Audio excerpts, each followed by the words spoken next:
Ask the Podcast Coach for January 21st, 2023. Let's get ready to podcast. There it is. It's that music that means it's Saturday. It's time for Ask the Podcast Coach, where you get your podcast questions answered live. I'm Dave Jackson from the School of Podcasting.com. Today, we'll probably tackle things like, what's a good intro? How do you describe your podcast? Among many other things, we'll probably throw in, a little chat GTP, maybe a little news around the world of podcast media hosts, and all those kind of fun things. Of course, in whatever the heck you want to talk about. Joining me to go through all this stuff, to wade through the podcast pool, is the one and only Jim Cullison from theaverageguy.tv. Jim, how's it going, buddy?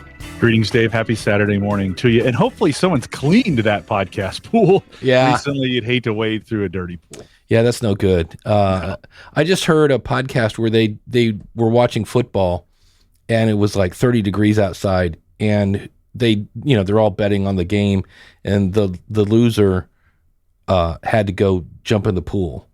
And I was like, I would not, besides the fact that it was 30 degrees outside, I'm like, I open my brother's pool every spring with him, and it is not pretty what happens to a pool during the winter. So not at all. But not at all. You know how you could warm up. That's right. No, it is good during the winter. That's right. A little Java. There we go. Sorry, took me a second. There we go. And this is where Dave just remembers he didn't bring up this. Actually, you know what? I always forget. I am doing the thing.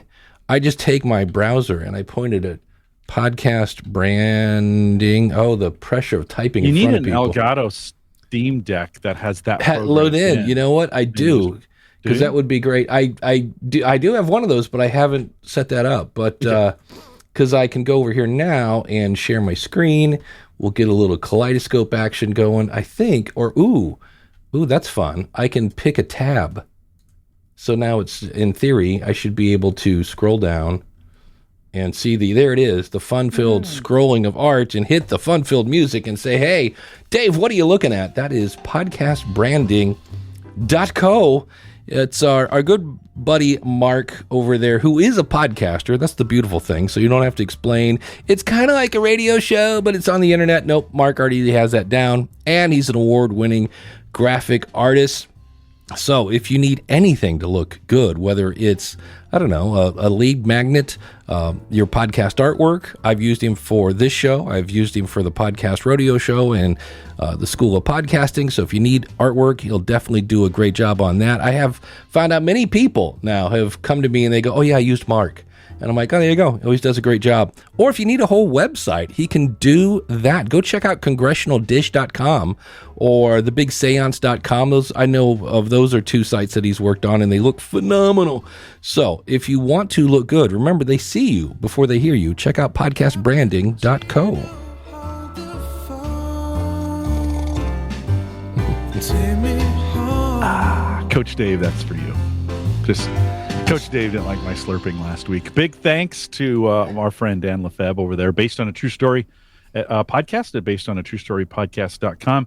And if you're a big King Arthur fan, he's got a new episode out about that and how much that is a movie that has been made about 8,000 times. And you wonder if any of them, and is King Arthur a true story? Like, you have a myth, a legend, lots of different. It maybe even has its own legend in our culture. So anyways, check them out, based on a true story podcast.com. Dan, thanks for your sponsorship.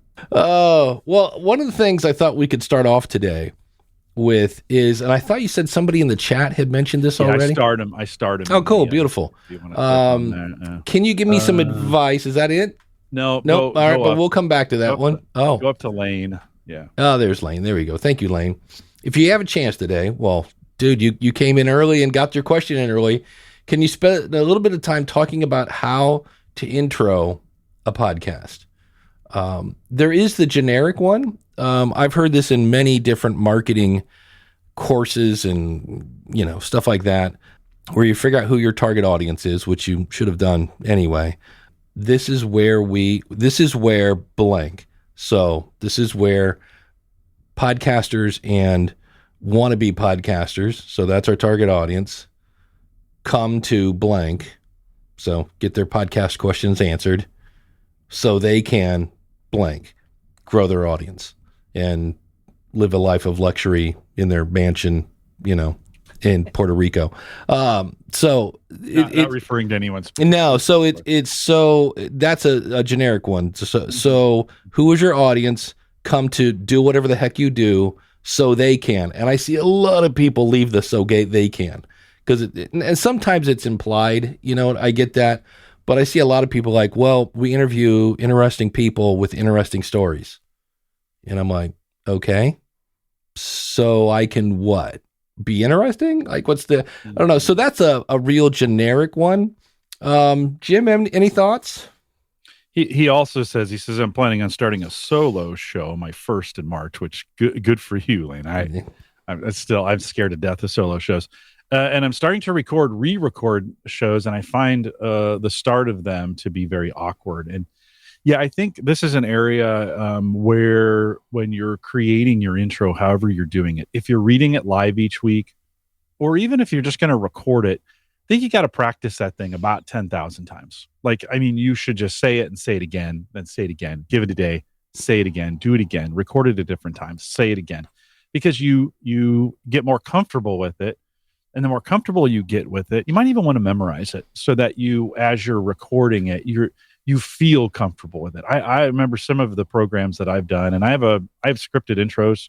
That's the same intro every time we do it. And it's the same thing. I still read it. I still look at it, but I get more and more comfortable the more time I spend with it. So, and that only happens because I've said them for years. I've practiced. I've said, the Call to Coach intro. I've probably done. Let's hear it. Come on. You got me all curious now. with and it's funny because I have to be in the moment to say it, but Call to Coach is a resource for those who want to help others discover and use their strengths. We have Gallup experts and independent strengths coaches share tactics, insights, and strategies to help coaches maximize the talent of individuals, teams, and organizations around the world. That's the intro, right? And I've said it 1,000 times. Podcasting since 2005. I am your award-winning Hall of Fame podcast coach, Dave Jackson, thanking you so much for tuning in. If you're new to the show, this is where I help you plan, launch, and grow your podcast. On today's show, and so that's kind of the thing, is typically like Jim just introduced his show. I just introduced my show. So that's kind of part one, so that the person can go, oh, I think I'm in the right spot. And then you go, on today's show, we're going to talk about blah, blah, blah. And then they go, oh, I'm interested in blah, blah, blah. And then you get to it. Now, this show is always fun because the chat room makes up what's going on. So I always kind of I've been throwing out topics that we're probably going to cover, but I don't know that we've made it through a show yet that I'm like, hey, I said something at the beginning and then we never made it to it. But I think, Jim, you hit it right on the head. You have to practice it. Yeah. Because I've seen the next episode of the School of Podcasting is going to talk about this. I always do the question of the month, and I always say, be sure to tell me a little bit about your show. And I've heard some people tell me a little bit about their show in a way that for me, I go, wow, that's not a good pitch. Not only does that not make me like, I've identified that let's back this up. In this case, I am the target audience, right? It's made for kind of middle-aged white dudes. And yet the pitch, I was just like, for me, in my opinion, seemed a bit unpracticed, a bit unfocused. And it was just like, well, I always kind of make that thing when people go to promote themselves, they turn into the 13-year-old girl. And it's like, well, like you kind of like, maybe if you want to, you don't have to. And I'm like, no, just slowly, confidently, clearly say what you got to say. So, I'm also not a big fan. This is me personally. Yeah. I'm also not a big fan of the intro that is the bio of all the awesome things you've ever done. We're the number one at this and we're the best at that. And you'll get this nowhere else. Well, chances are you're not, and they can. So, you can do whatever you want. Me personally, that's a little bit of a turnoff. I know when you have guests and you've nailed your intro, it makes the guests feel more comfortable as well. If you start off the show and you're stumbling, say it's a live show and you're stumbling or it's just not as comfortable. Your guests kind of like, oh, what have I gotten myself into? What? And so that is a thing I know for me, super important that I have a really good nailed intro so that when I bring my guests in, I introduce them and say, hey, tell us a little bit about yourself. They're comfortable already, right? They're like, oh, okay, I'm good. This isn't the circus. I'll be fine. Right. So that's, I think, another good reason to make sure you've got that thing nailed down. And literally it takes hundreds of times. This is the thing I think people, we're not voice actors, most of us. Maybe you are, but we're not voice actors. We don't practice at this. Give it some practice time. And yes, that literally means reading it out loud over and over. And you're going to feel ridiculous.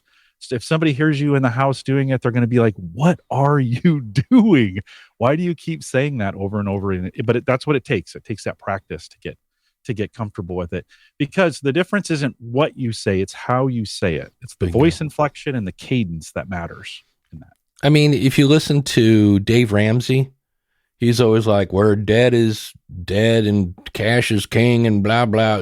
Same intro, but what you're getting into. Eric K. Johnson from Podcast Talent Coach has a great line. He says, nobody gets on a bus without knowing where it's going. And so your intro should basically let people know, oh, this is a show. I'm in the right spot. I'm amazed at how many people don't say the name of their show. They assume you are a regular listener and they're like, hey, welcome back to the show. Today, I'm going to blah, blah, blah, and my cat and Mr. Wiggles. And then, and like, wait, what? What is this? And I get that. I understand why, because you assume that everybody that is listening to your show has already listened to the previous 10 or whatever. And you got to remember, there are a lot of people discovering your podcast for the first time.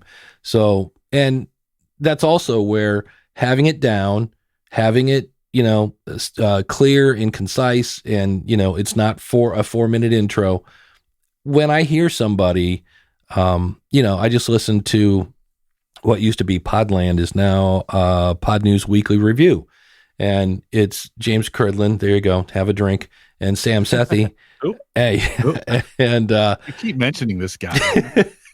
And they do their intro. This is where we do the weekly review of the news of the week and yada, yada, yada. And it's quick, it's simple. And I don't fast forward through it because it doesn't take them 10 minutes. I was amazed at this, that in Cast-O-Matic, which is currently the app I'm using, you can find that at newpodcastapps.com. And I have Conan O'Brien set to go 5 minutes, like start the show 5 minutes in, because he has to do this fun thing where he berates and picks on his co-hosts, or not his co-host, but his staff. And Michelle Obama was on, who I am now a pretty big fan of. I bought her book because of Conan's interview. So yes, podcasting works to help sell things.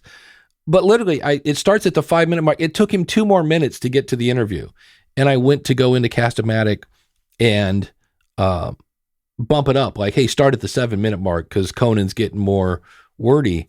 And I was amazed because it doesn't go higher than 5 minutes.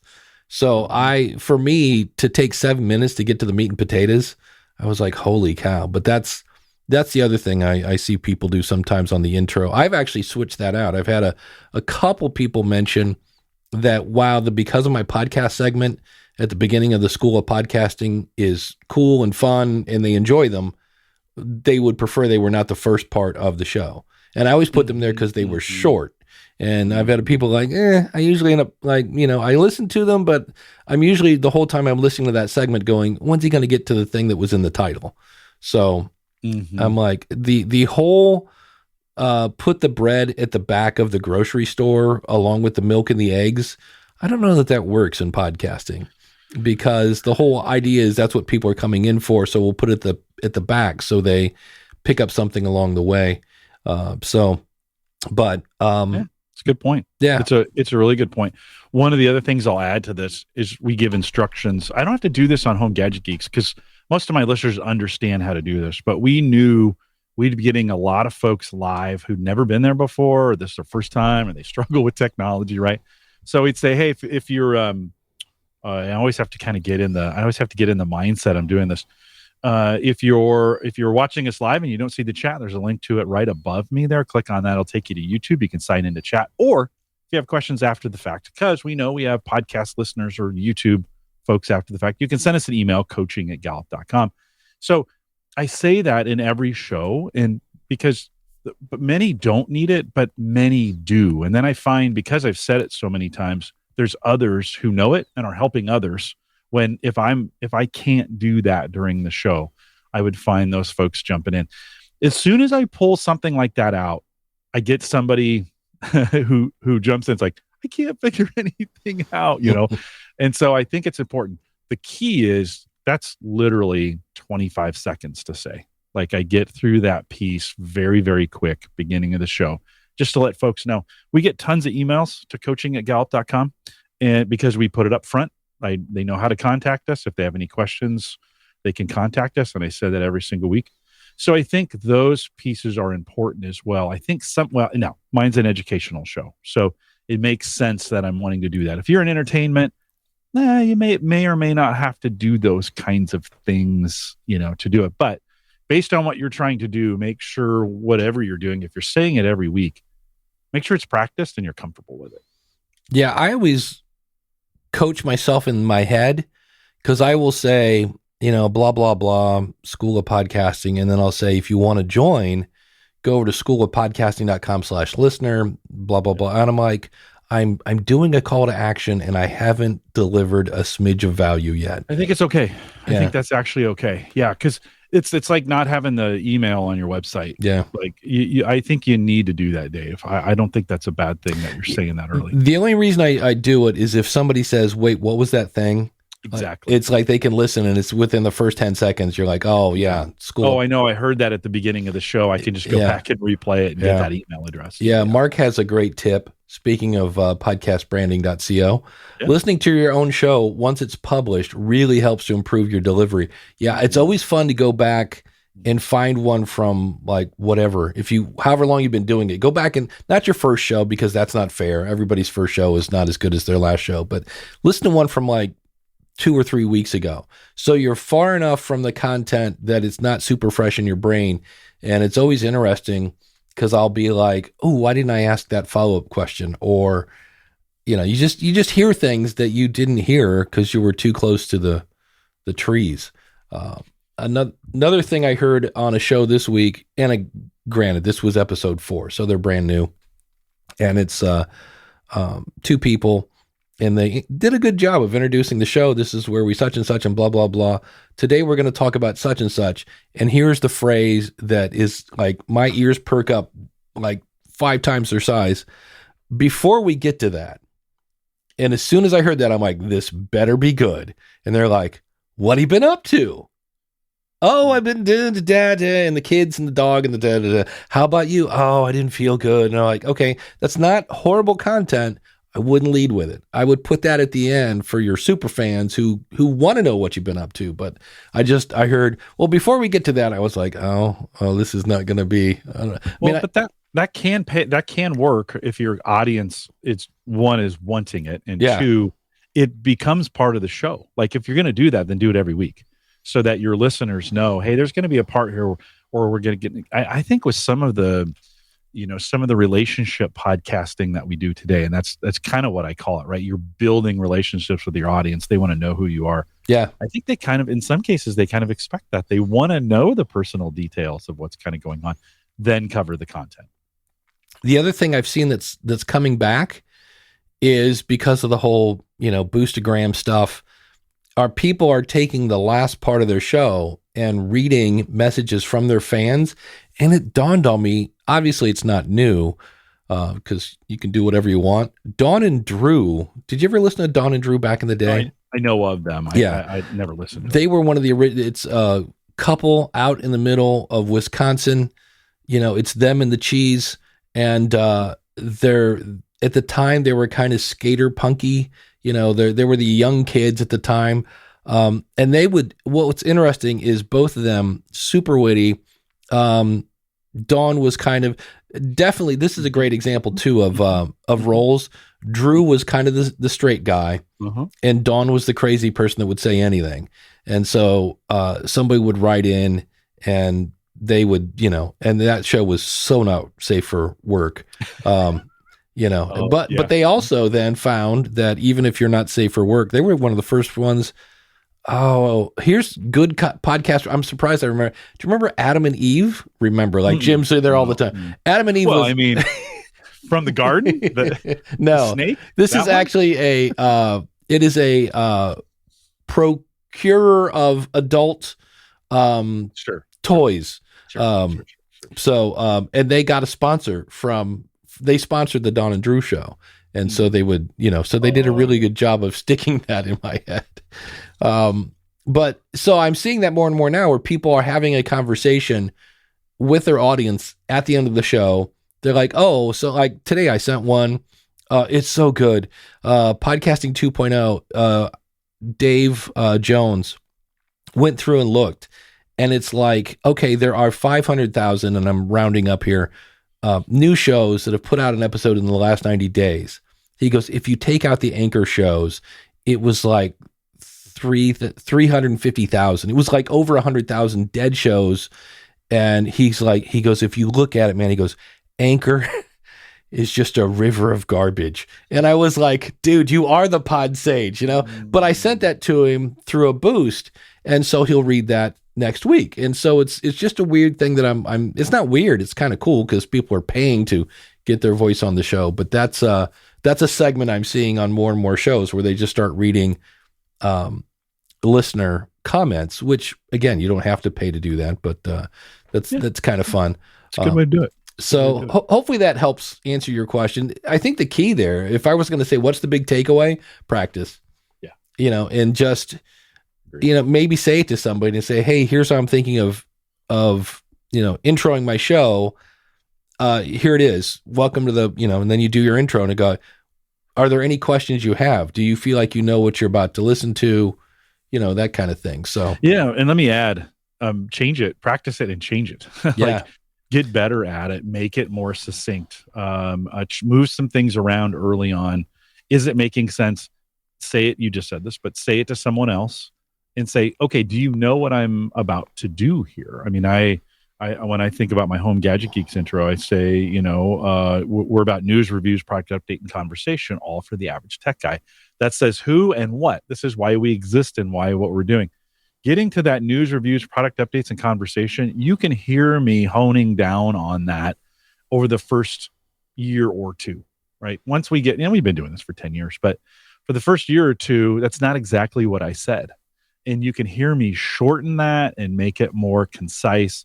So if this is going to be an intro, by the way, don't ever be afraid to change your intro if you find a better way to do it, right? That's not, if you record it and it's the same thing, just re-record it, right? There's nothing that says you can't do that. So, but edit it as you go along to make sure it's the best possible it can be.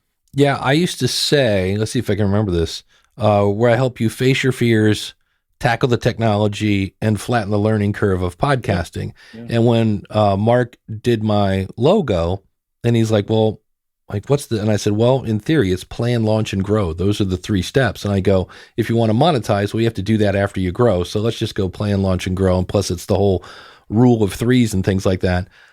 But so I added that to, like, that replaced face your fears, tackle the technology, and flatten the learning curve. And it was easier to say. That's the other thing. Sometimes you can script out something and then you go to say it. And I always say we don't write like we talk and we don't talk like we write. And all of a sudden you go to say what you have on a script and it just does not flow. Yeah. That's where practicing it goes, wait a minute, hold on. I do that. I run into that with Libsyn. They'll have me do a video and they will have a script for me to read. And I'm like, yeah, I would never say that. Like, can we move that around a little bit? So. Yeah.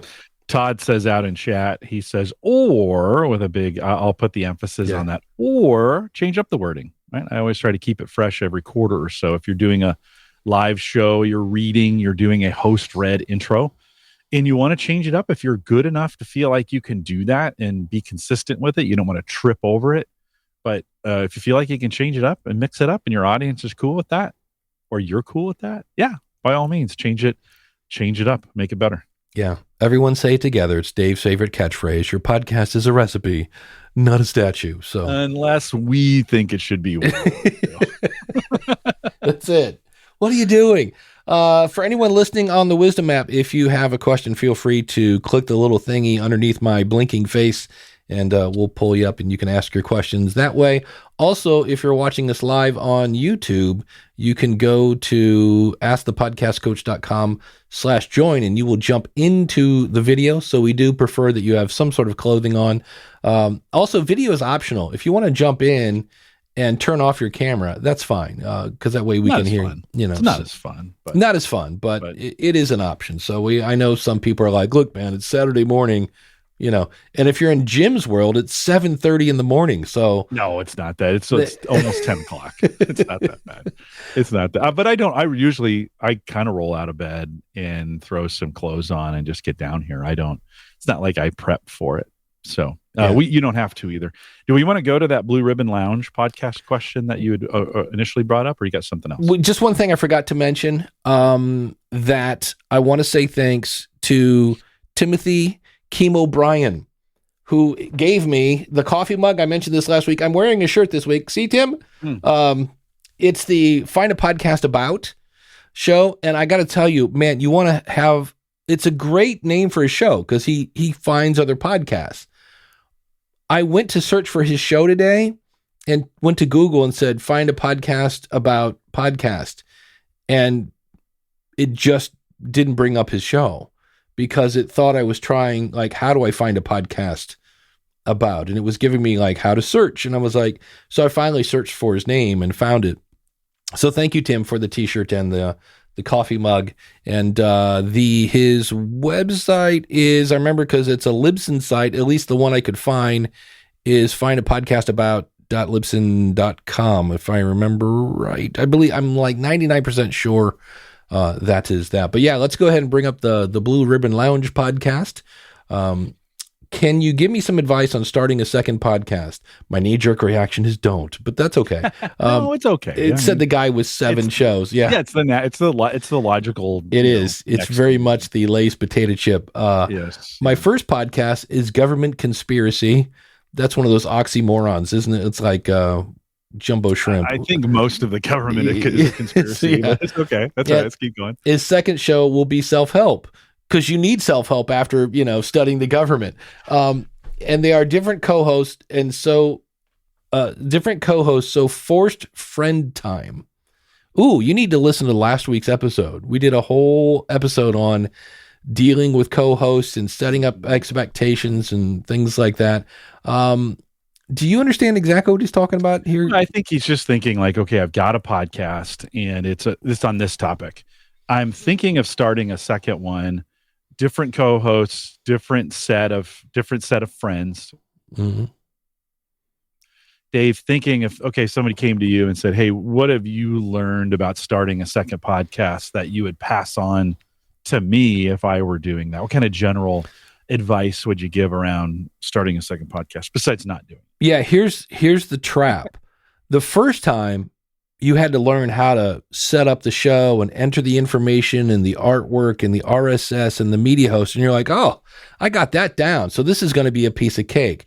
And much like building a podcast, writing a book, that's not the hard part. Creating the podcast is not the hard part. Growing the podcast is the hard part. And there's only 24 hours in a day.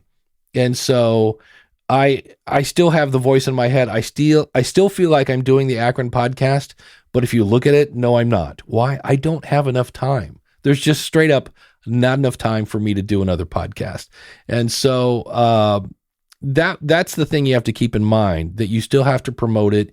You still have to go out and find your audience and make friends with them and say, oh, by the way, I have a podcast. The other thing I would ask myself with both of these, why are you doing it? Not in a like, what are you thinking kind of thing, but why are you doing it? Because really the bottom line is you have your who is this for? And then why am I doing this? And where they overlap that's the content that will hopefully hold your audience's attention while you move towards whatever it is you're trying to do. So whether that's get the word out because all, politicians are crooks, or, hey, I want people to feel better and not beat themselves up. Whatever it is, you need to know your why. And if that means I want to earn money with this, that's fine. You don't have to earn money with your podcast. But if you do, you need to know that because you're going to structure your content a little differently.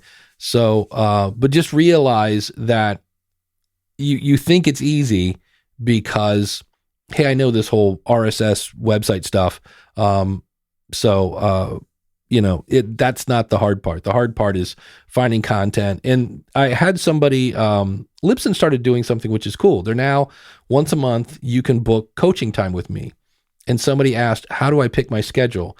And I said, do a couple episodes, like do some legit episodes. And I go and realize you're probably going to throw them away, or maybe you should, because in the same way that there's rough drafts and dress rehearsals and preseason and all these other things, I said, so you can figure out how much time does it take to make an episode and then pick your schedules. So I don't know how many, so you've got your work stuff and then you've got, home gadget geeks. What's your advice on starting another show? Well, there's this sage advice from long ago that says no man can serve two masters. He will love one and hate the other. In this case, that's not blindly true. I think so. I have a work podcast that we do on Call to Coach, and that we have a couple that we do, and that's fine, right? It works because each one has its defined purpose. It's part of my job. I have people to help me do it, so that there's no problem there. We do 2 or 3 or 4 different. Actually, do 7 different in-language podcasts with them. Some I help produce, some I'm on, but that actually works fine. Home Gadget Geeks is the flagship for what we do over at the Average Guy Network. And so I just, I've done 560. Next week will be 560 episodes of those. And that's fine. I do this one with you. And we talked about this last week, but it's the reason I don't want pay. I don't want any expectations because I don't want it to come to that point where I start dreading it. Right. You're okay with that. And it works from this setting. You're okay doing all the work. Yeah. Associated with it, and we're just fine with it. So I think the situation matters. Back to the original question. The term "forced friends" worries me a little bit. Yeah. Like, okay, and so I'm not saying it's bad. I'm just saying you're gonna want to like these people, especially if it's going to be a second one. Will you be drawn to it? Will it be something you want to do? Do you have the time to do it? I think you have to ask yourself all those questions. Ultimately, you are the decider of can you do it or don't listen to us because we're just jaded and we've been burned a couple times. But yeah, those are some good questions to ask. Yeah, I'm with Jim. When I heard the word forced, I don't know anybody that likes to do anything that they one of the beautiful things of Saturdays, if you don't work on Saturday or vacations, is when you wake up. If you're lucky enough to go, what am I going to do today? And you go, I have no idea. And that's beautiful. I might go golfing. I might walk around the neighborhood. There's nothing that I have to do. And so when you have to do something, I love playing the guitar, but I've been in situations where I had to teach people because it was one way of generating income. I hate teaching how to play the guitar. It's just not it's weird because I'm a teacher. I love to teach stuff. I'll teach software all day. Teaching the guitar, it's just not my jam. It's just not something, but I had to do it because I had to make money. And so you do what you got to do, So Uncle Marv talks about his second show. He says, my experience starting the second podcast was easy. Building it and giving it the same attention as the first was hard. Yeah, it is now like your favorite son. And the fact that I don't podcast full time pays a huge part. That's, again, goes back to the time thing. It's some of these people that have, multiple shows and they do it for a living. That's different than somebody who's got, I got to take the kids to soccer practice. That's a little different. So, Coach Dave, my second show, he says, the hard part is working with so many others who have ideas and a vote. Yeah. That's where solo shows are fun, takes away some of the creative fun and exploration. Yeah. Fred has a great question, and I totally forgot about this. Will Dave be on next week, or is it just Jim during Podfest Expo? No, Jim's going to sleep in next week, as far as I know. Actually, up early. I'm traveling. He's traveling next week, and I will be at Podfest. So, yeah, no show next week. No show next week. Good. That worked out with that show. We chose that well. That we've been thinking about this Kansas City trip. I need to go down to see my mother-in-law, and we've been thinking about that trip, and it's just like, all right, last Saturday of the month, I'm like, all right, I just have to bite the bullet. I didn't even think it was in the spot of Podfest Expo. So good job, universe. Woohoo. Yeah, and if you're at Podfest, come visit me. I'll be at the Libsyn booth for a large part of that. It's always kind of fun when I'm at the booth and I'll be like, I'll be right back. I'm going to go visit the restroom, and my coworkers are like, all right, see you in a half hour. Cause it just, it's fun. A lot of people, a lot of talking, that whole 9 yards. We'll answer that question before somebody asks it. If you're going to Podfest Expo, what should you do? Comfortable shoes, chapstick, and breath mints, and business cards. And then I was talking with somebody, and they said they were at some event. It might have been Podfest. And there was a bunch of guys staring at their phone in the corner saying how Podfest, let's say it was Podfest, it might have been Podcast Movement, whatever it was, it sucked. Well, because they were sitting in the corner looking at their phone. You've got to, if you're a person that's kind of introverted, you've got to, get yourself out of your comfort zone and go talk to some people. And I think I'm better at that than I used to be. I went to FinCon once, so it wasn't a bunch of podcast people. It was a bunch of, people talking about money. And I remember I walked up to a group and they just were using verbiage I had no idea, because they're talking about loans and all sorts of stuff. And it was just, it's like when you get around, military people and they're talking about the K-97 form and the, blah, blah, blah. And then you get around a bunch of podcasters and they're talking about bandwidth and, so you get in different groups and you don't know what it's like. And it was funny because I went to a dinner for speakers. So if anybody needed a podcast, which is what I was there for, right, to see if anybody wanted to start a podcast. And I literally was in the corner looking at my phone, and it dawned on me what I was doing.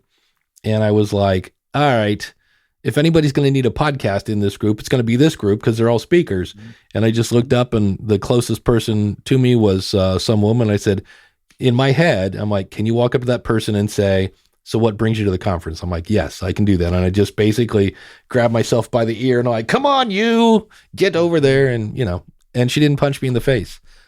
She worked for AWeber, and we had a lovely conversation, and that led me to, go to the next person. So I always find at conferences, you just said this, and it just reminded me, that's a great way to start conversations, to say, just tell me a little bit about what you do. Like nobody shies away, for the most part. Nobody shies away from talking about themselves. Well, tell me, the other thing that you have to realize is they're as kind of awkward, nervous, like, oh, I'm meeting somebody. And there's a thing where like, so what brings you to the show? Oh, I do such and such and such and such, and blah, blah, blah, blah. And 9 times out of 10, the person like, what brings you to the show? And you go, oh, I do this. I help podcasters and blah, blah, blah, blah, blah. And then there's this awkward pause because you both realize, wow, this is not a love connection. Like, you're a fine person and so am I, but we have nothing in common. And you're like, oh, wow, that's cool. And then the best thing to do is right there, just go, all right, well, hey, it was great meeting you. Have a great show.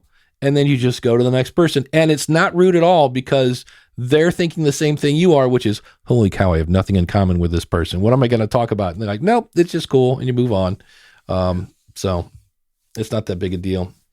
Have a couple questions. If you struggle with that, have a couple questions ready. Yeah. Like, write it down on a note card, stick it in your pocket, whatever, make a button, something along those lines.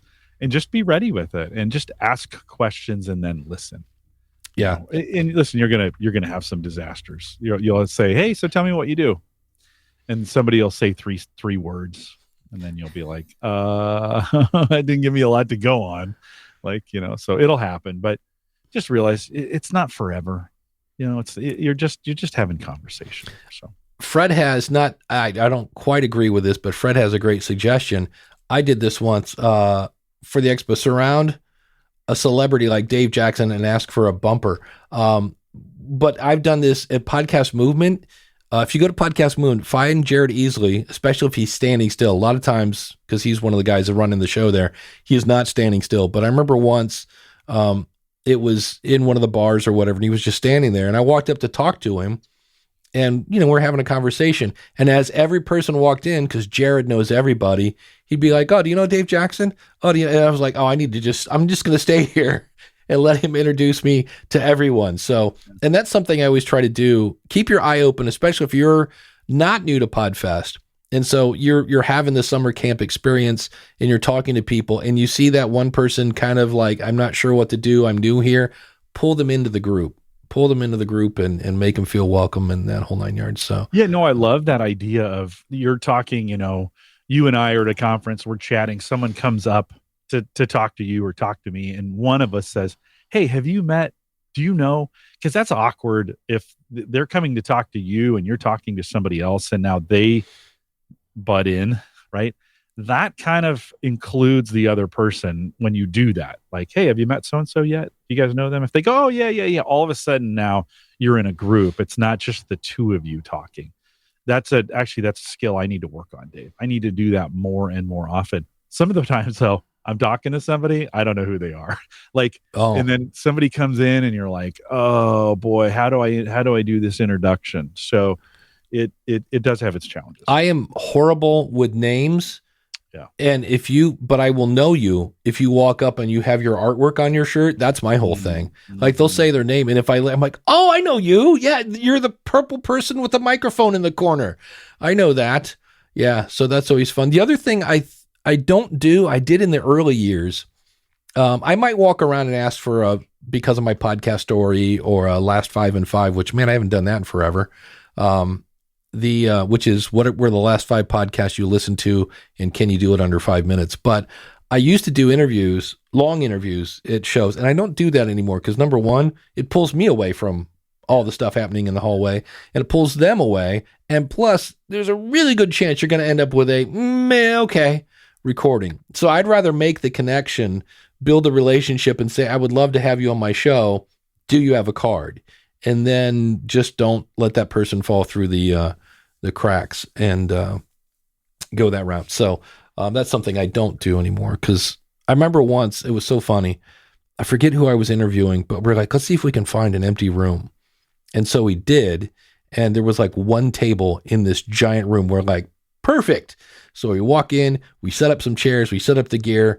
We're in a giant empty room. So to say it was not great, I mean, we got dynamic mics. It was just a giant echo chamber. It was like, so I was like, yeah, okay, maybe not the best place to do interviews is at the place. Well, yeah, depending on how long the interview is going to be and what you're trying to get. If you were going to do a 5-minute interview that way with somebody and it was that I think people would be fine with that. You're going to do an hour-long show that way? Yeah. People may be like, is this way the whole way? I'm out. Yeah, I can't take this sound. Yeah, I love to do if somebody has it because of my podcast story or any kind of 1 or 2 question interview, that I'm all for.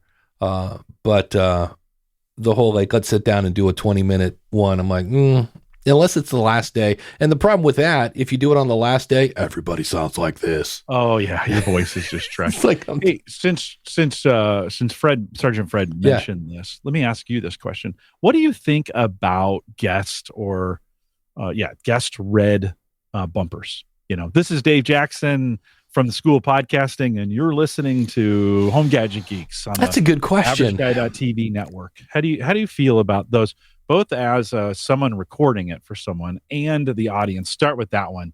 From an audience perspective, how do you feel about those? It's a holdover from radio.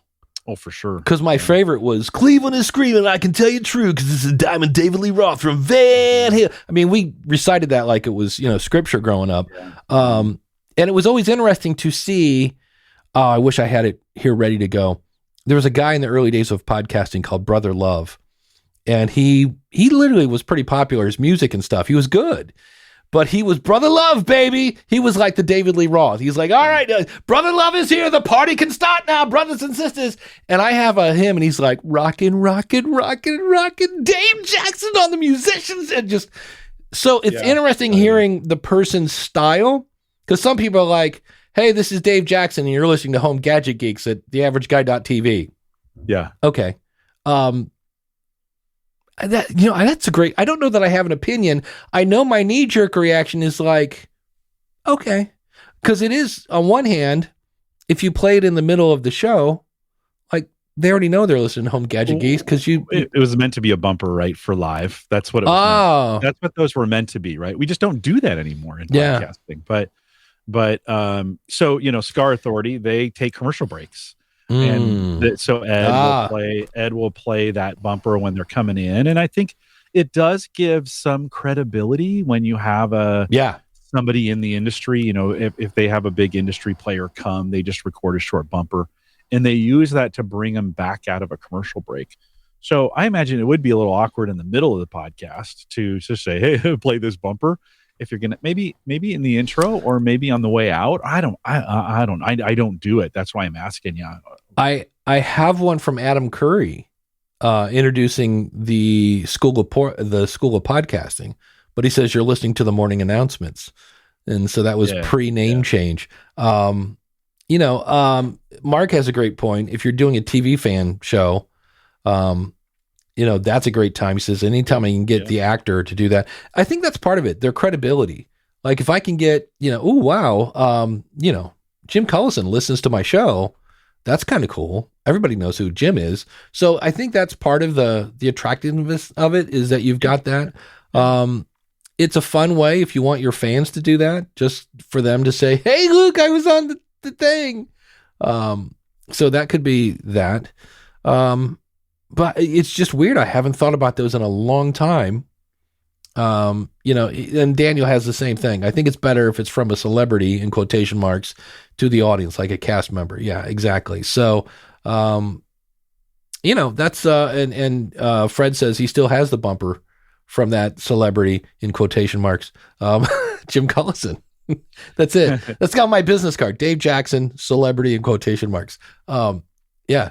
So they're fun. And I like what you mentioned with Cigar Authority. It's a cool way to come back from a break.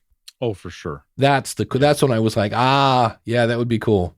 Yeah. Yeah. They definitely have a recorded commercial break that they do. And it does make for a nice transition. And then Garofalo can say, you're back, we're back here on Cigar Authority doing what we do kind of thing. So, yeah, it's just. I totally forgot about those. Those are cool. And in my case, like on Home Gadget Geeks, I wonder if I let the audience record their own bumper, if I gave them a suggested thing, and then we just play it on one show, and maybe it replaces. I always say on Home Gadget Geeks, this is the Average Guy Network, and you found Home Gadget Geeks show number blah blah blah. What if I let them pre-record that so that it was their name? And you're listening to Home Gadget Geeks on blah, blah, blah. And I get enough of those done in advance. And then I could use those as bumpers. It's kind of nice to hear a different voice that people listening go, oh, there's other people who did this, right? So I don't know. Maybe I'll give that a try. It's a lot of work because then you got to get it recorded right and get some decent sound. Well, and especially if we go back to, if you're trying to get these live, have it on a card where it just says, hey, you're listening to, and then have your name there. Hey, I'm, insert name, and you're listening to Ask the Podcast Coach. Because you'll say, hey, can you do a bumper for my show? And they're like, yeah, what's the name of the show? And you're like, oh, it's Ask the Podcast Coach. And they'll be like, great. Hey, this is Jamie Jameson from whatever. And what was the show name again? If you have it written down, they'll pound it out and be good to go. And then you will have the occasional Brother Love that will, do the 45-second bumper because he's rocking, like, okay. But he's, he's an old rock star and on the radio, lives in Nashville. I forget the name of his band now. But he was always entertaining. A good time to do that would be if you had a guest on your show. And when you get done with the interview, just say, hey, would you record a bumper for me? We're going to play it in like 2 or 3 months. Like it won't be played right away, but would you record that? Chances are you'll have the best sound. Ed does it when they're in the studio. So he'll get a lot of studio guests. So before they leave, he has them throw the headsets back on and record this bumper. And it might take a couple takes to get it done. Take a couple, edit the best one, and you got a nice bumper. Yeah, it's fun. Mark says again here that it's a show that does have their audience send in an intro saying you're listening to the blank for news between blank and blank. So it's a fun way to get your audience involved. And again, they're much more likely to share it if they're in it. So, or just tell their friends and family, hey, I was on a podcast. So as much as we, we know that you know that I know that you know that it's just a podcast. But to them, they're like, oh my God, I'm on the podcast. So that's always fun. I see people in the chat room are still talking about what to take to Podfest. Yeah, a business card. I have one. Coach Dave has one of these too. It's a plastic card. And if I hold this to the back of your phone, it will take you to kind of a weird LinkedIn, a Linktree thing on Link, LINQ, I think is where I got this from. And also, I don't have them. I'm dropping the ball on this. And Dr. Vibe, we're going to bring you up in just a second. I wish my business cards had QR codes on them. This one, that QR code thing. I tried doing that 7-8 years ago, and everybody's like, nobody's using QR codes anymore. That's so old fashioned, and now they're all back. The rage. Thank you, COVID. Because we all had to. I saw some cupcakes with a QR code on them. Like, seriously, you're killing me. That's you're funny. Killing me with these QR codes. But that's where they really came into play during COVID. You'd go to a restaurant and you could scan a QR code and get the menu. But I do have one on the back of the plastic one. So it's also a great idea. Social security numbers, but they're like 8,000 years old. Thanks, internet. Jeez. Yes. So let's bring Dr. Vibe up on stage. How are you, buddy? Hey. How are you? Outstanding. How are both of you? Good. Awesome. What can we help you with? Quick question that may not be related to what you're talking about. That's all right. One of the many shows I co-host, the co-host who's just getting started in podcasting has hired a marketing expert. That's spooky. And he's trying to say that the marketing expert's saying it's better to release a whole bunch of episodes at once. Well, I've done that. I've tested that. As expected, because by default, most apps sort latest to oldest, right? So your last episode will get more downloads because if the app is set to download X amount of shows, and if that's like, download the last episode, well, the last episode is going to get that download. On the thing I did, what was interesting is this is where your titles really come into play. Because I did one on a show called, and it's not a great show, it's called Podcasting Resources, I think. And in the middle of 10 episodes, I had one that said stats, and more stats. And it downloaded all of them, hands down, no question. Because podcasters love stats. I need to go see if stat porn is available because .com. But they love stats. And so, and they all got downloaded, but it was a case where the ones towards the bottom that had, it wasn't stats and more stats, didn't get as many plays. So, go ahead. Dr. Vibe, did they say why? Like often they put a bunch in there, but did they say why? Okay, so let me, if you give me a few seconds, I'll give you some more context. Yeah. So I'm co-hosting the only online show in the world for dads and fathers, sponsored by Dove Men Plus Care. Nice. And so we finished one season, and the gentleman I'm co-hosting with is he's done all his research, this, that, and the other thing. I'm going, okay, so this gentleman who hasn't done a podcast before is an expert, trying to tell me when I've done over 4,000. Right. I'm going, okay, no problem. So we finished our first season. We haven't put up a new show since about middle of December.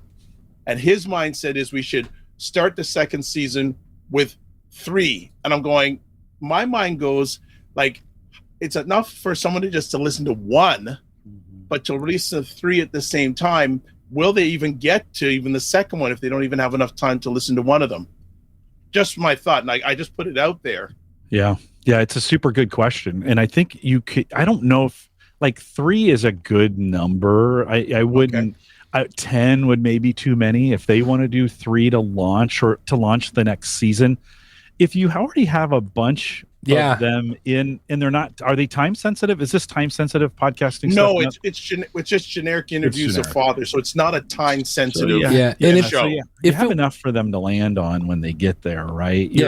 It's not like they're going to get there when we launch the Clifton Strings podcast, the marketing folks were afraid somebody'd land and there'd be one, and it'd be like, there's just one.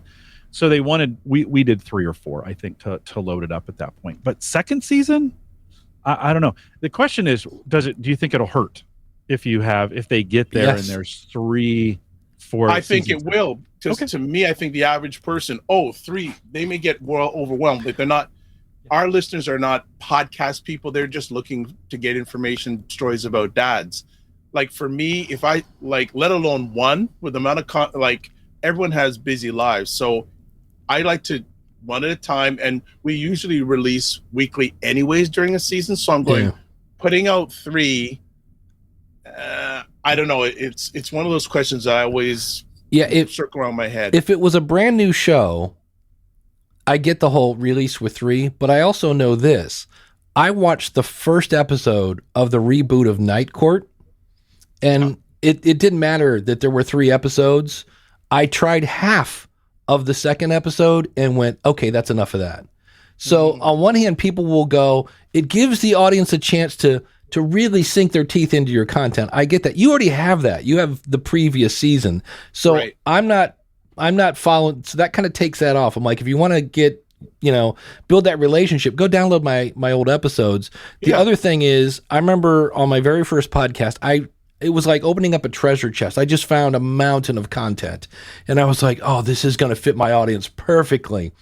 And I did a longer episode and spilled the beans on everything I just found, and then put it out and went, okay, what are we doing on next week's show? I could have used half that for next week. So that's the problem. When you throw up 3, you're like, okay, that's 3 weeks worth of work in one day. Now we got to start working on. So that's the only thing I would kind of go, how hard is it to make an episode? Because I don't really see the advantage with already having a season under your belt of launching 3 more. I'd be like, hey, welcome back to season 2.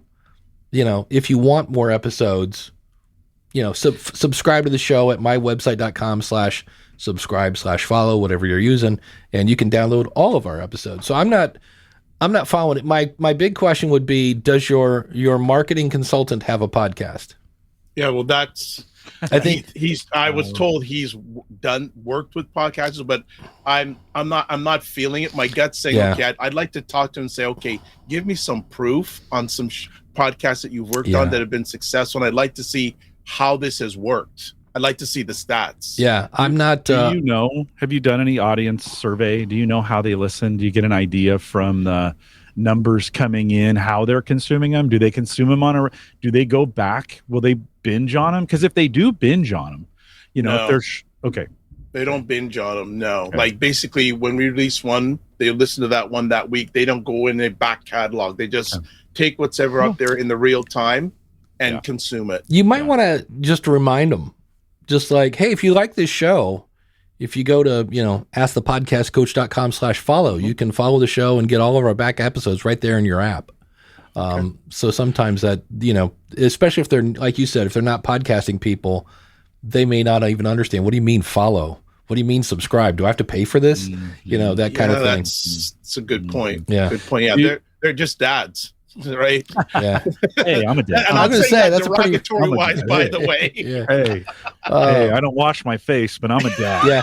Well, I had somebody. I was on somebody's show yesterday, and they're on Anchor, and they had a marketing specialist that gave them all sorts of. They took a lot of money from these people, and I was like, I said, I'm not saying that all. There are some really good people in podcasting, and there are a lot of people that are making a lot of money telling you how to get that sweet podcast money, and it just I'm like, I'm not sure that's good advice. So Dr. Vibe, the most important question is, do you have any say in this? Like, because if you don't, it doesn't matter. Right. And it's a great point, Jim, because I realize in the process I'm a co-host. He makes the final decisions.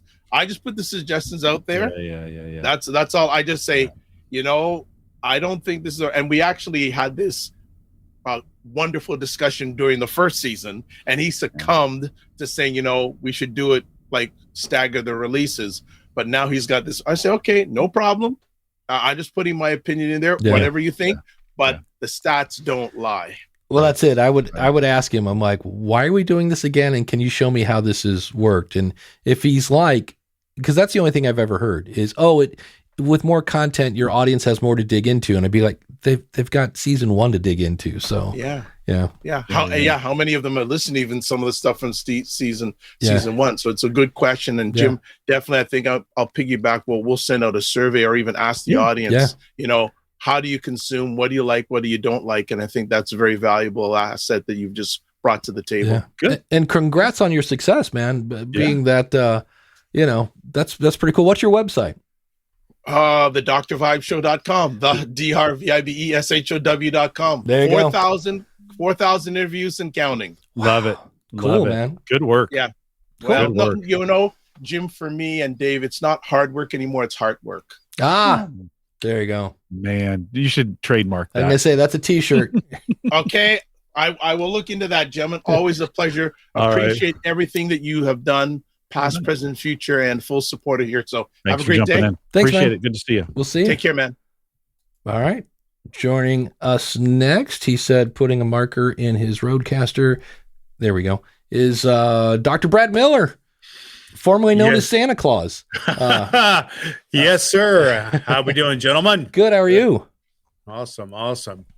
Well, yeah, I did the Santa Claus thing a while back and actually got quite a few downloads off that. I was pleased about that. So that was a good thing. It was a fun experiment. Yeah, I tried a few things and it was a lot of fun. And I'm kind of debating about kind of doing it on some sort of ongoing basis until next Christmas time rolls around. Wait a minute. There's Christmas in July. I mean, that's a thing. I know. I've actually, years ago, I led a whole church camp in the middle of summer called Christmas in July. Yeah. No, you're set. You've got 4 months, 5 months. The clock is ticking, Santa. You could get some ears and maybe do like the Easter bunny, something for, Yeah, perhaps. But my wife made me trim my beard. Believe it or not, it was about twice this. But my question, I'm one of these, just like the Santa Claus thing. I'm crazy enough to start a new podcast, and so I'm starting a new one here based on my present, so that I'm compelled about presently. I'm calling it Drop Dead Alive, and I've already put up the site. Okay, site drop. Jim, what do you think the show's about? Drop Dead Alive. Drop Dead Alive. I don't know. That's a good, because it's catchy. Every time I hear it, it makes my brain think, but my brain thinks because I'm like, Drop Dead. Does it have a subtitle? Yeah. Yes. Oh, good. Okay. There we go. So what's the subtitle? Subtitle is Longevity, Love, and Laughter. Okay, you guys are teaching me something right now. So it doesn't give me a lot of context. By the way, it doesn't mean it's wrong. Yeah, it just doesn't. You're going to need to, like, your intro is going to need to be fast, probably in the very beginning, and clear especially if it's new, what they're getting themselves into. Well, that in what are people going to type into search looking for your content? Longevity is my key thing. Okay, so it's in there then. So that's good. So it's about living a good life. Yeah, so that you can live a long time. To take a very long story very short, I was diagnosed with cancer a month or so ago, and I'm kind of changed my focus towards longevity, but I want to do it with a smile on my face. And the idea is to live to be 100, have your best day ever, and drop dead. Instead of lingering. So that's where I got the idea of Drop Dead Alive. I heard. Well, see, some people are getting it. Like we got Bucket List, being fully alive, right? Survived a heart attack, maybe. Yep. So or surviving cancer, right? I mean, that's another one of those situations. That's funny that, Brad, you're the second person that's mentioned that concept to me of living a full life to the last day and not suffering. Right in that, and so it's interesting. Two or three things sparked me on that. Just real briefly. Right around Christmas time, a guy named Franco Harris, who was one of my favorite football players, he a couple of days before they were supposed to honor him at a Pittsburgh Steelers game for the Immaculate Reception, he dropped dead of a heart attack. But I noticed that the day before he dropped dead, he was at some mall somewhere doing an appearance and having a lot of fun with everybody who was there, signing autographs and have a lot of fun. I thought, well, that's one way to go. Yeah. And then I also happened to see my grandchildren over Christmas, 5 and 2 years old. And I thought, hey, I kind of want to see these two become young women, and that kind of thing, and Yeah. graduate high school and all that kind of thing. So I don't want to, but Well, and I realized I interrupted you before you actually got to ask your question. well, strategically is kind of my question, because I've got another podcast, and I do that one, the Beyond Adversity one, and that has some similar themes. But I wanted to start this one, and partly Cliff Ravenscraft suggested I do this, actually. So I thought he knows a little bit what he was talking about. And so I thought, well, try this to kind of be a supplement to what I'm doing here. But I'm thinking about strategically time-wise, and I find one of the time sucks for me is writing show notes. So I was kind of looking into one of the ones I came across was swellai.com, and there's a couple other ones out there about doing show notes. Yep. Because I'm thinking about, my plan is to interview a lot of these folks, longevity docs, Peter Avila, and some of the other guys out there who are into this, longevity. And it's a whole world out there I'm discovering out there, health and longevity, that type of thing. And I've got a feeling I'm going to be getting into some technical areas that I'm not up to speed on. But yeah, I just want your guys' take on kind of strategically, if I'm going to start a new podcast. And, I do have the time to work on this stuff. I'm basically a full-time podcaster, what I kind of do. But I was about doing that. And I've also played around with chat and CPI a little bit as well. Your take. Well, if we're going to talk strategy, we have to back up. What's the why? What's the goal? How are we going to measure the success of the podcast? I want to have my goal for all my podcasts is to have consistently 1,000 downloads. So you can. So I can provide information to people to help those people in my target group, which is men 50 plus, 60 plus, really, to do that, to live their life to the best till they die. And then also, hopefully in that process, develop some products, maybe have some other things out there as Got well. So community. yeah, Course, so maybe. Brad's a member of the School of Podcasting. I put a thing in the Facebook group that showed I played with swellai.com, uploaded, I forget what I uploaded. I think it was last week's School of Podcasting, and was impressed, especially with their episode. They gave me like 10 episode titles, and all of them were better than what I had. So that was kind of cool. It's not, they give you 2 episodes for free. They do not have an affiliate program, lest anyone think I'm pimping them. There's that.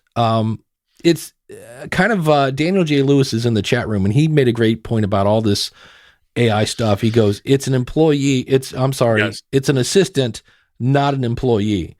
Right. It will get you close to where you want to go. We're still trying to figure out, we hear that Google can detect this stuff. So I'm sure we're all going to now take our AI generated show notes and run it through some sort of rewriter. Mm-hmm. I don't know. We'll see. But it will definitely cut the time out of it. That's for sure. Because it also gave you timestamps. Oh, really? I didn't know that part of things. Yeah, it was pretty slick. It was, so that's one. And I saw one this morning. These are now turning into Walgreens and CVS, where like every corner will have some sort of AI. And this one was out of Australia called Decipher.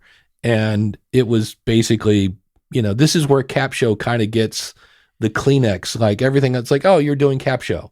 And Capshow has a thing, if you just want descriptions and I think titles, it's like $29. And then if you go up, if you want like a article written, it's X amount. They go all the way up to $99. The swellai.com thing was, I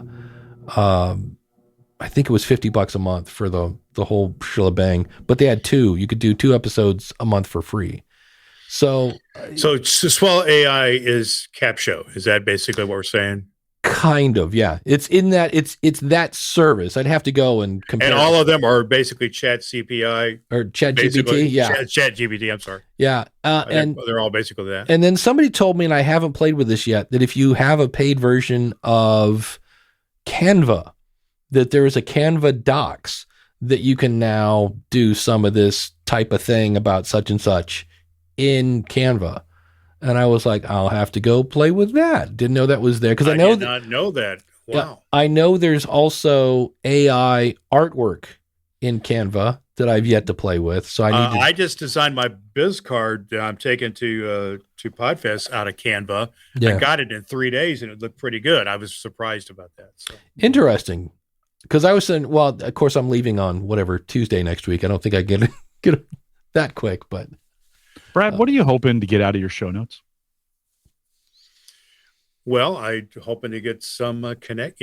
I hear you. I've always done them, and I've always know it's required to put it in there. But I would like to get some people to go there and click on the links there, and maybe go to either the guest sites, or perhaps if I end up having a course or something else in there, to click on that. Do you, with your current show, do you get a lot of show note participation? Any indication people are reading them? I do not. I do not. Yeah. And I've always wondered about that myself, and see what you guys think, because I know most people they're listening on their phones. They're not listening. They're not going to the website. And yet, I hear from Dave and others about the importance of the website. And I've actually created a new website already for Drop Dead Alive, even though you guys are giving me a little pause on the title here. But no, it's not bad. I'd continue to. Don't let our opinions do that. But if it does cause you to kind of rethink it, that's okay too. I think sometimes we think that the show notes are going to be as important as the audio in a lot of cases, maybe most. I don't have any stats on this. I just don't think they give you the lift that the audio does. And yet we spend an enormous amount of time and money maybe thinking about them. Now, well, you got to make your own decision. What about transcripts? I almost always drop the transcript in there as well, and I don't get much bump. I don't get much reaction. Yeah, either. When it comes to what I do is, because I asked my audience once, I go, what do you want in show notes? And they said, if you mention any website, I want a link. Don't make me go search for the thing that you just got me all hot and bothered about. And that's what I look for when I'm going to someone's show notes. Yeah, and I need a paragraph to let me know what the heck it is I'm about to listen to. So that's what I put in my media host. All right, so that's what goes out to the apps. Then on my website, where I'm treating each episode like a blog post, I go to town, and I've got keywords in headlines, all the stuff, because I'm trying to attract Google at this point. And so that's where I will expand so that I've noticed about yours and some others too, which kind of makes me want to, model that. And so I typically don't put transcripts on my website because my description on my website is a blog post. If you don't want to listen to it, you could read my blog post and get pretty much what's in the episode. I'm just not sold on the transcript thing, because everything in every SEO course I take or read or listen to says Google wants good words, valuable content. And I'm not sold transcripts or valuable content. I believe that we should have something on our website for people who can't hear to consume our content.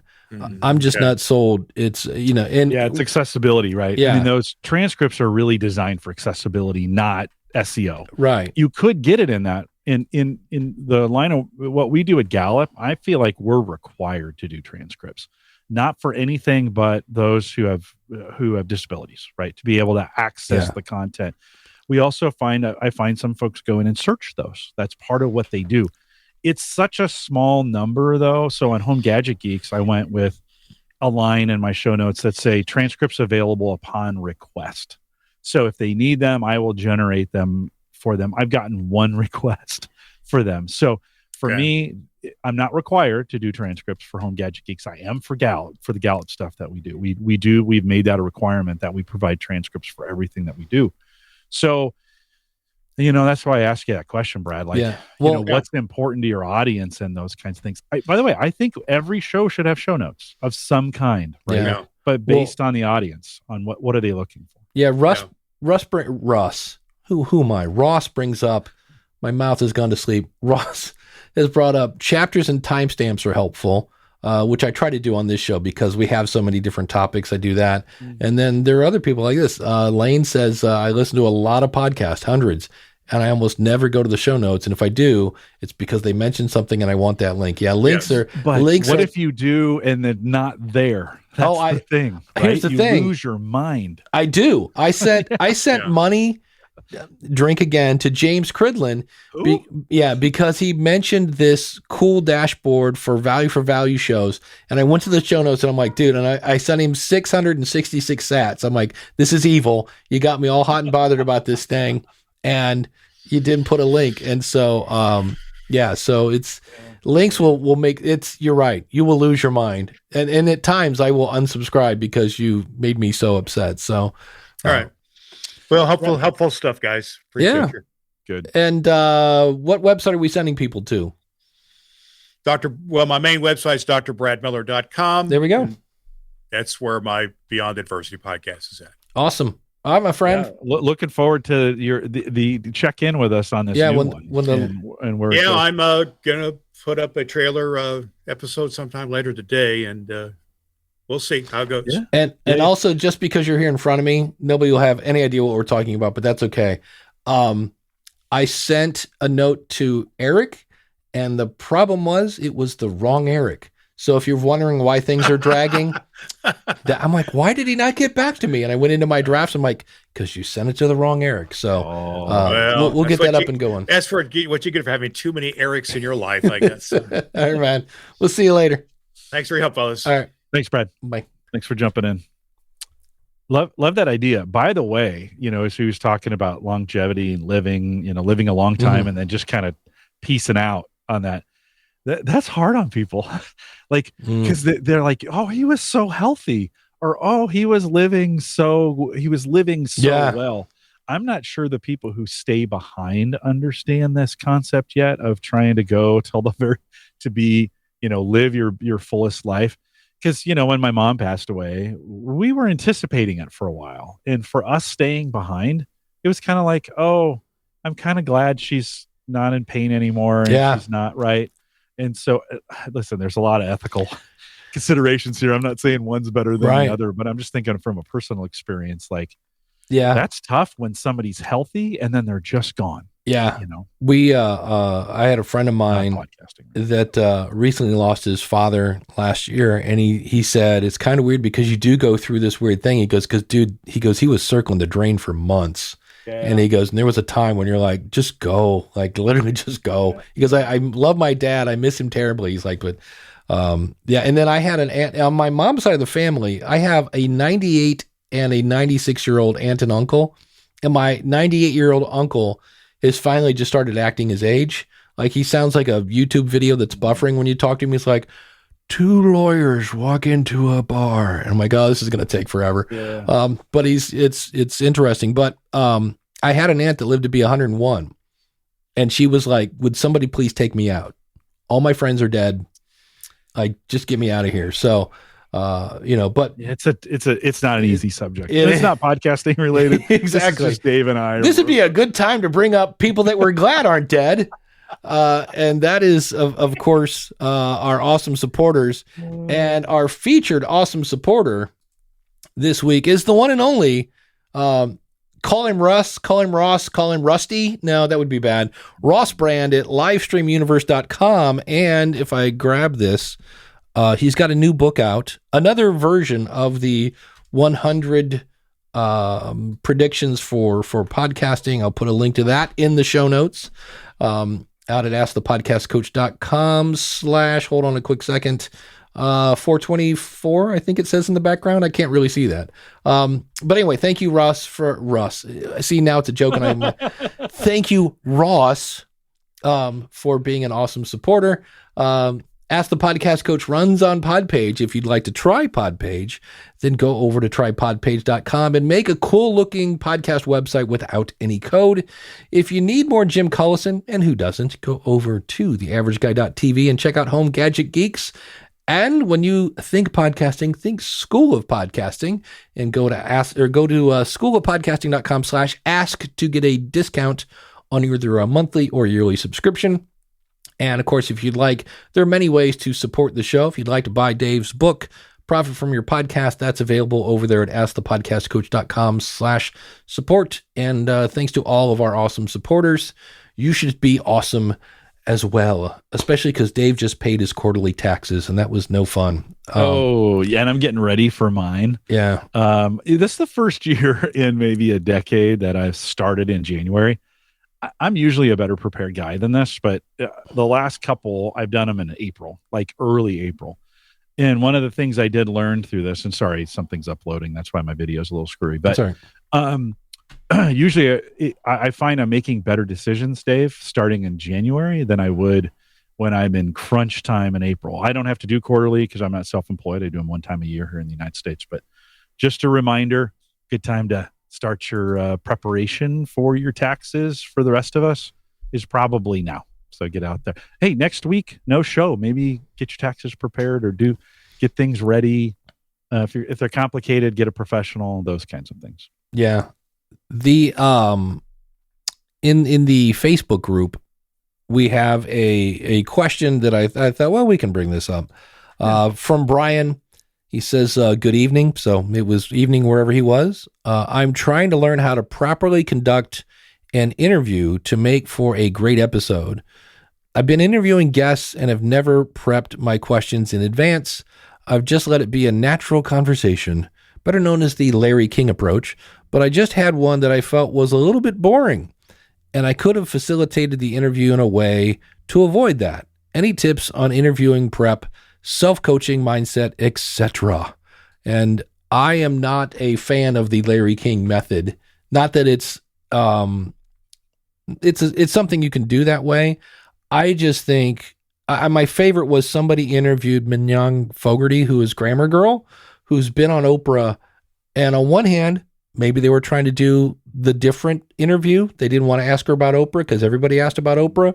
But they didn't ask about Oprah. And I was really surprised they didn't ask about Oprah.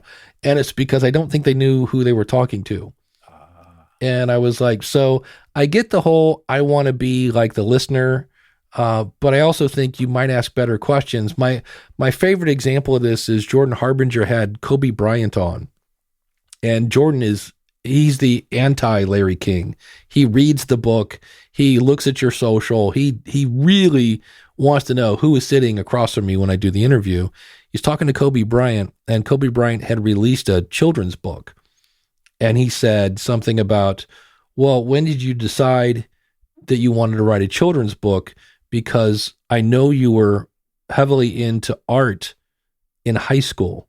And I went, okay, who knew that Kobe Bryant was into art in high school? And I'm like, Jordan Harbinger, because Jordan Harbinger does the work. So he asked, and he got here again, he ended up with a question that nobody else asked him because nobody did the work. And he got this cool story. So that's the different ends of the spectrum. You have Larry King asking Jerry Seinfeld if they canceled his show, and Jerry Seinfeld going, what do you mean? Do you not watch my, and then you got Jordan Harbinger, who knows everything, knows what, the favorite food is on the second Tuesday of the month kind of thing. Where do you fall into that spectrum, Jim? It's a good question, Dave. I don't know. The one thing I took away from this book from Eric Newsom called Make Noise, A Creator's Guide to Podcasting and Great Audio. Eric, of the hit podcast TED Radio Hour, Invisibilia, and Where Should We Begin? He worked at NPR. He said, when you think of a guest, is there one question that only that person can answer? And I went, ooh, that's a good one. Yeah. I like that. So I think it's somewhere in between. Like, I don't think you want to be on the edge of don't even know who the person is. But I think if you do too much prep, I don't know. If you're good enough, you can do either end, right? And if you're good at it, it'll work. But I think for the rest of us, it's somewhere in between. Know some stuff about them, know about where you want to go, have some questions ready, because it's awkward if you get to a spot and you don't have a question. At the same time, do as much prep as you want that you're comfortable with. Yeah. Uncle Marv says he creates an outline with bullet points for my guests, but leave the format conversational. Yep. I also have a separate list of bullet points and questions to ask just in case. That's exactly what I do. I start off, I have an actual piece of paper with like probably 5 or 6 questions. This is kind of why I brought you on the show, And then I have another pad with a pen that doesn't click. So this would not be good because otherwise I'll sit here and do this through the whole, conversation. But I have a piece of paper in front of me. And if I have a follow-up question, I will write down like 2 words, not the whole question, but just 2 words to trigger it. And then it's just a matter of, okay, here's the question I start with. And then it's, do I ask a follow-up question? If not, go back to the list. Ask the second question. Do I ask a follow-up question? And because my problem is I was trying, if somebody had a long answer and they're saying something and I'm like, oh, I want to ask a follow-up question on that. Meanwhile, I'm still listening to their answer.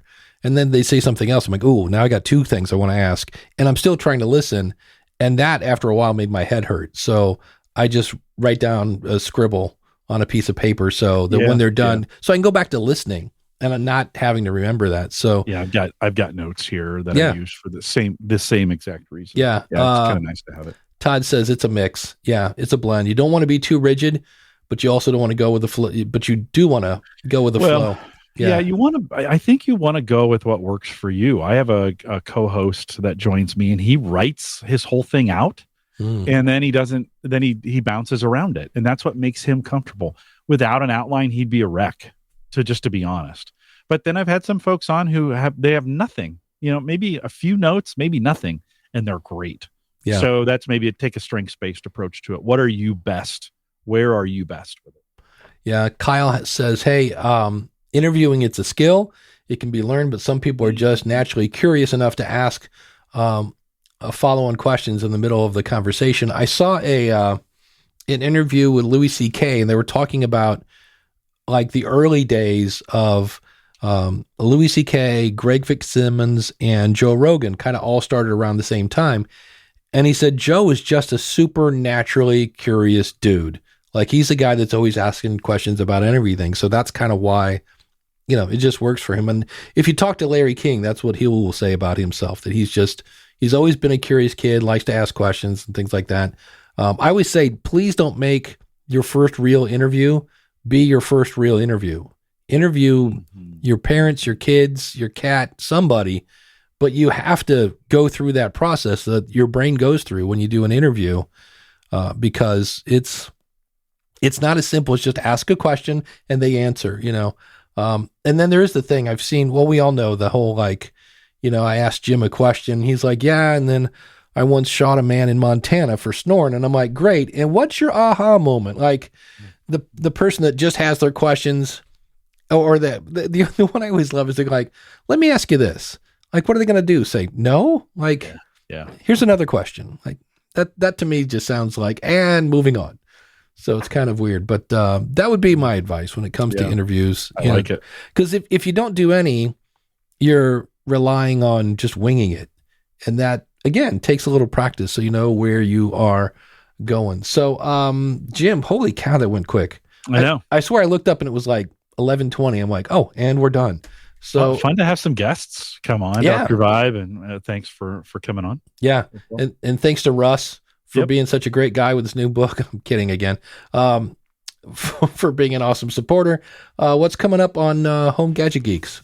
Yeah, so Christian Johnson of Maple Grove Partners fame joins me. We talk a little bit about the latest LastPass breach. If you're using LastPass as a password manager, they've had a serious security breach. So we spend some time talking about password. Spending some time talking about password managers and just kind of password security and safety overall. Fairly long show, but Christian does a bang-up job. It's available right now, homegadgetgeeks.com. And on the School of Podcasting, I was happy when somebody said, hey, can we talk about intros? I'm going to be talking about describing your podcast, because I do the question of the month, and I always say, tell me a little bit about your show. And some people do a great job of explaining their show, and then other people, I kind of go, that doesn't really make me want to listen. So we'll be talking about that on the show. Don't forget, next week, no show. I will be in Florida at Podfest. If you are at Florida, in Florida at Podfest, please stop by and say hi at the Libsyn booth.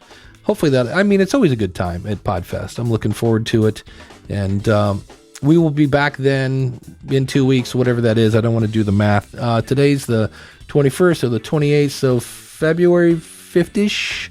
something like that, we'll be back with a new show. So thanks to the chat room. Thanks to everyone on Wisdom. Thanks to Mark over at podcastbranding.co and Dan over at basedonatruestorypodcast.com. And we will see you in 2 weeks with another episode of Ask the Podcast Coach. Be sure to like and subscribe if you're on YouTube.